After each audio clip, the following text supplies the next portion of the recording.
moment that doesn't deserve it. You don't need to clap back. You don't need to prove your point. You need to pause. That pause, that's power. That's training. When someone throws you shade, don't plant it, don't water it, don't grow it, walk past it. You've got better things to do, and I get it. We've all got triggers, but here's the truth. Your triggers are your responsibility. They're your emotional gym. So hit those reps, strengthen that muscle, because when you get stronger, you stop reacting and you start responding. Stop letting every text, every look, every opinion become a fire alarm in your head. Not everything is urgent. Not everything deserves a seat in your peace. When you walk into a room, don't ask, do they like me? Ask, do I like my energy right now? That shift, that's when you know you're training. You can scroll without comparing. You can disagree without arguing. You can hear criticism without crumbling. That's the work. That's the skill. Being unbothered is not about pretending. It's about preparing. So show up calm, not because life is easy, but because you've practiced peace like it's your job. Train for it daily. That's how you win. Emotional discipline is louder than emotional reaction. We live in a world that rewards the loudest voice in the room, the quickest clapback, the sharpest response, but that noise fades. What doesn't fade is the person who stayed composed when chaos walked in. Emotional discipline is about knowing what to feel and when to show it. It's not denial, it's control. When you walk into a situation that's messy, charged, and heavy, the person who keeps their cool isn't weak. They're practiced. They've trained themselves to feel deeply without bleeding on everyone around them. That's power. That's a voice that doesn't need to shout to be heard. When you react, you give the other person the remote control to your emotions. They push a button and you jump. That's not strength, that's programming. Emotional discipline is learning how to hold the remote yourself. You still feel the emotion, anger, sadness, frustration, but you pause before you move. You pause before you speak. You don't let the heat of the moment turn into words you can't take back. And that pause isn't weakness. That pause is wisdom. It's awareness. It's you understanding that emotional maturity is not about suppressing the fire. It's about learning how to hold it without burning everything down. We've all been in situations where someone says something out of line. They go too far, they hit a nerve, they try to provoke, and the old you might have exploded, might have yelled, might have matched their energy just to protect your own pride. But what if I told you that silence sometimes is the loudest flex? That holding your composure while someone else unravels is not only strength, it's growth. That's emotional discipline. You see it, you feel it, but you choose to respond with thought, not impulse. And when you do that, you become unshakable in rooms that used to rattle you. There's a difference between reacting and responding. Reacting is instant, it's triggered, it's raw. Responding takes breath, it takes pause, it takes restraint. Not because you're afraid, but because you're focused. Think about how many conflicts have escalated simply because one person couldn't take a breath. Now think about how many moments you can own when you do take that breath. That's the space where emotional discipline lives, in the space between the trigger and your action. That's where your peace is protected.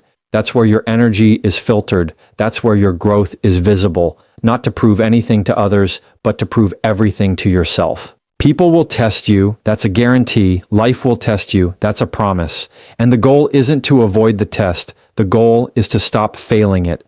When you start practicing emotional discipline, you start seeing these tests as opportunities, not to perform, not to impress, but to stay grounded. It's in the middle of a heated conversation that you learn the value of a deep breath. It's when someone disrespects you that you understand the power of self-control, because at the end of the day, your reaction is your responsibility, and that's what separates someone who's easily bothered from someone who's deeply rooted. Your emotions are valid, every single one of them, but not every one of them needs a stage. Emotional discipline is choosing which emotions get a mic and which ones get processed in private. That doesn't mean you don't express yourself. That means you express yourself with intention, with timing, with impact. Think about how strong you are when you can feel something deeply and still not let it control your next move. That's emotional strength. That's character. That's the result of discipline that didn't come overnight, but through trial, failure, reflection, and consistency. Training emotional discipline is like building muscle. You don't get it from one moment of calm. You get it from choosing calm over and over again, even when you have every reason to react, especially then. The moments when you're shaking, when your pride is loud, when your instinct wants to snap. That's when you're building it, not with a loud voice, but with a steady presence. You're learning to be the thermostat, not the thermometer. You set the temperature. You hold it, even when everything around you wants to spike. That's how you become emotionally disciplined, and that's how you stay unbothered. Boundaries are not walls. They are doors with locks. The difference matters more than people realize. A wall shuts everything out, even the good. A locked door lets in what aligns and keeps out what doesn't. It's intentional. It's controlled. Boundaries are not about being mean, cold, or distant. They are about being clear. They're about saying, this is how I want to be treated, and meaning it with your actions, not just your words. You can love people deeply and still say, this is not okay with me. That's not harsh. That's healthy. Too often, we wait for people to cross a line before we admit the line even exists. And by the time they've crossed it, resentment's already built. Boundaries don't need to be built out of anger. They should be built from awareness. Knowing what drains you, what confuses you, what triggers you, and having the courage to design your life around protection instead of apology. A boundary is not a punishment to others. It's a form of self-respect. It's you recognizing that you don't owe your time, energy, or space to people just because they want it. You owe those things to yourself first. There's a fear that comes with setting boundaries, especially when you've been a people pleaser. You start to wonder, what if they leave? What if they get upset? But here's what matters more. What if you stay and keep getting hurt? What if you keep stretching past your limits just to make someone else comfortable? That's not kindness. That's self-abandonment. Boundaries protect you from abandoning yourself. And yes, some people will get uncomfortable when you start enforcing them, especially if they benefited from you having none. That's not your problem to fix. That's their mirror to face. You're not here to be accessible 24/7. You're not here to be agreeable at your own expense. You're not here to be everything to everyone. And when you realize that, something shifts. You stop explaining yourself so much. You stop over-apologizing. You stop negotiating with your own peace just to keep others from feeling uncomfortable.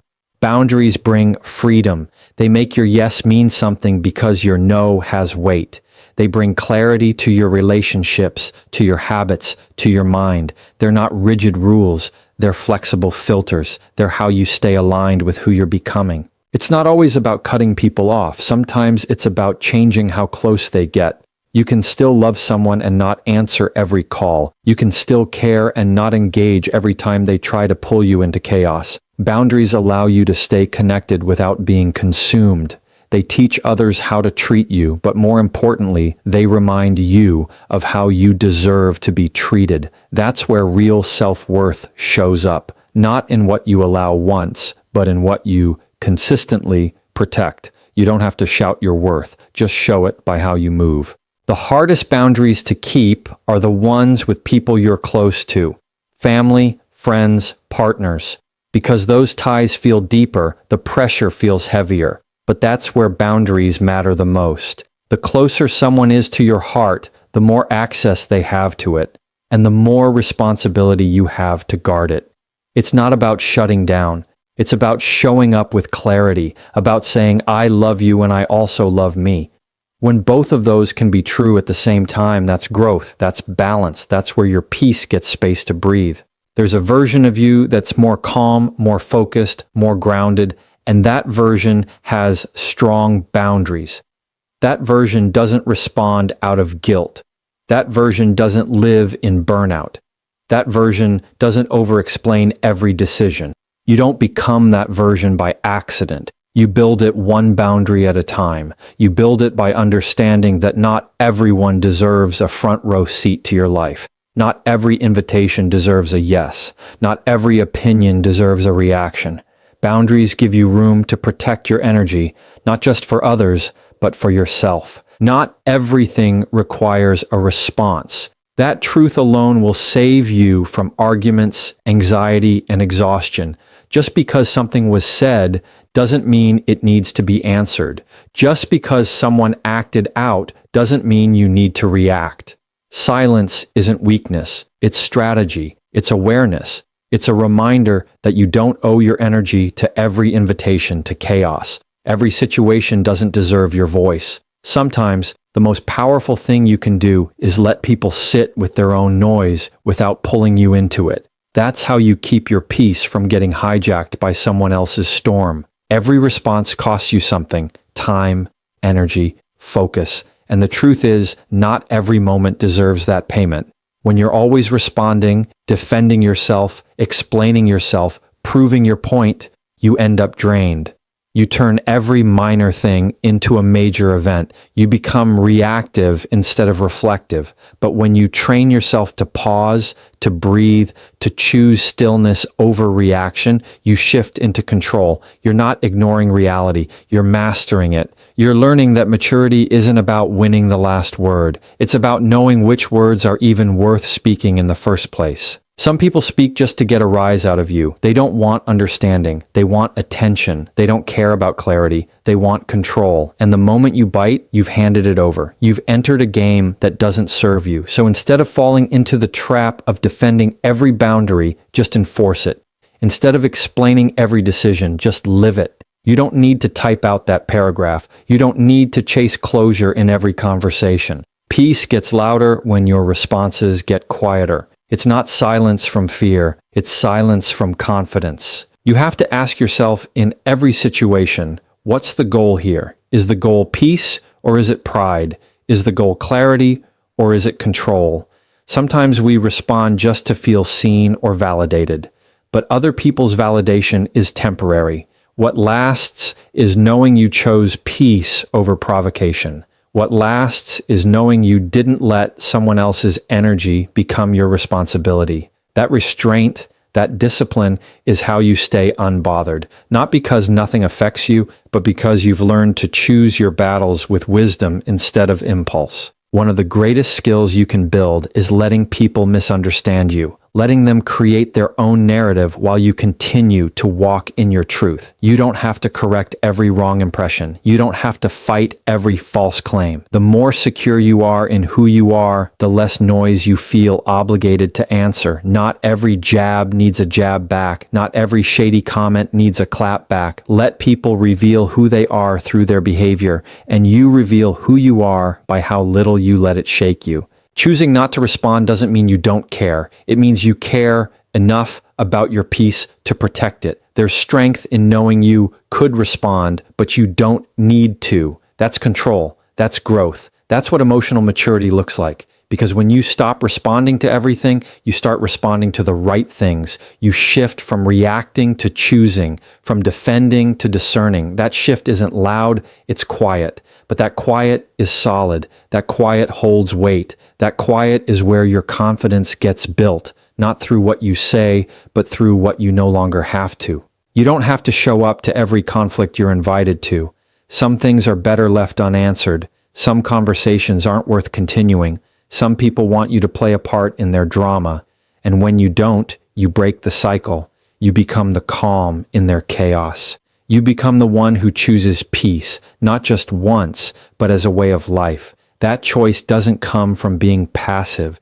It comes from being powerful enough to know your energy is valuable. It's not for sale every time someone pulls at your pride, You can observe without absorbing. That's a mindset shift that changes how you handle everything around you, every room you walk into, every conversation you hear, every energy you encounter. You don't have to carry it. You don't have to make it your problem. You don't have to internalize what doesn't belong to you. Observing is awareness. Absorbing is attachment. And when you absorb too much of what's not yours, you begin to lose your sense of self in the noise of everyone else. That's when peace leaks out. Not because life is chaotic, but because you made someone else's chaos your own. We are emotional sponges when we're not intentional.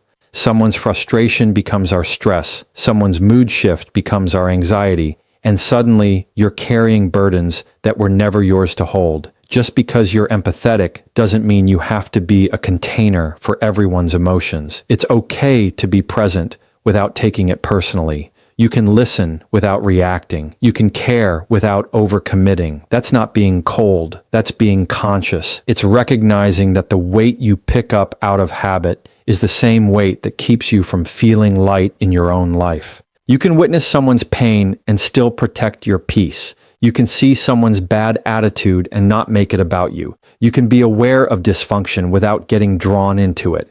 The key is remembering where you end and where others begin. Emotional boundaries start with that awareness. You don't need to take on someone's energy to be a good person. You don't have to rescue every struggling soul to prove you care. Sometimes the most loving thing you can do is stand firm in your calm and not mirror their storm.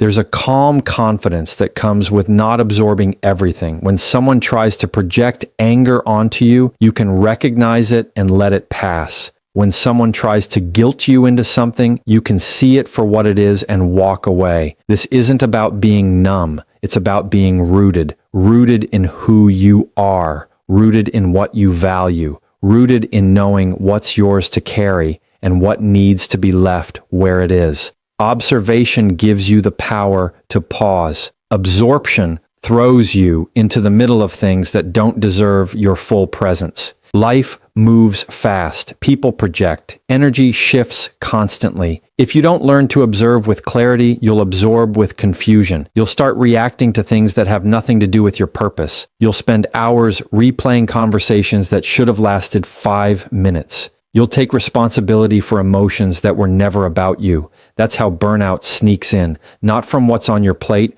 but from what you allowed to land there. And sometimes it's not more self-care you need, it's less emotional baggage you picked up from absorbing things that weren't yours. You can be the calm in the chaos, but only if you stop letting the chaos define your state. That means learning to sit with discomfort without letting it settle inside you. That means noticing tension in a room without letting it shift your mood. That means hearing criticism without letting it crush your confidence. This is about emotional detachment, not from people, but from outcomes you can't control. You're allowed to stay solid while everything around you shifts. You're allowed to protect your vibe like it's sacred, because it is. Some people aren't trying to hurt you.